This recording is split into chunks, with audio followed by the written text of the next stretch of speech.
மத்திய கிழக்கில் நிலவும் போர் பதற்றத்திற்கு மத்தியில் நேற்று முன்தினத்தோடு ஒப்பிடுகையில் இலங்கையில் தங்கத்தின் விலையில் இன்றைய தினம் அதிகரிப்பு ஏற்பட்டுள்ளதாக அகில இலங்கை நகையக வியாபாரிகள் சங்கம் அறிவித்துள்ளது. அதன்படி இலங்கையில் நேற்று முன்தினம் காலை 24 கரட் தங்கம் 1 பவுன் 3,95,000 ரூபாவாக விற்பனை செய்யப்பட்ட நிலையில் தற்போது 2,000 ரூபாவால் அதிகரிக்கப்பட்டு 3,97,000 ரூபாவாக விற்பனை செய்யப்படுகின்றது.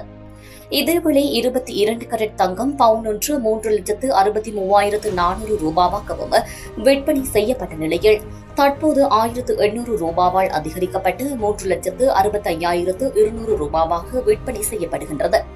இதன் அடிப்படையில் 24 கரட் தங்கத்தின் 1 கிராமின் விலை 49,625 ரூபாவாகவும் 22 கரட் தங்கத்தின் 1 கிராமின் விலை 45,650 ரூபாவாகவும் விற்பனை செய்யப்படுகின்றது.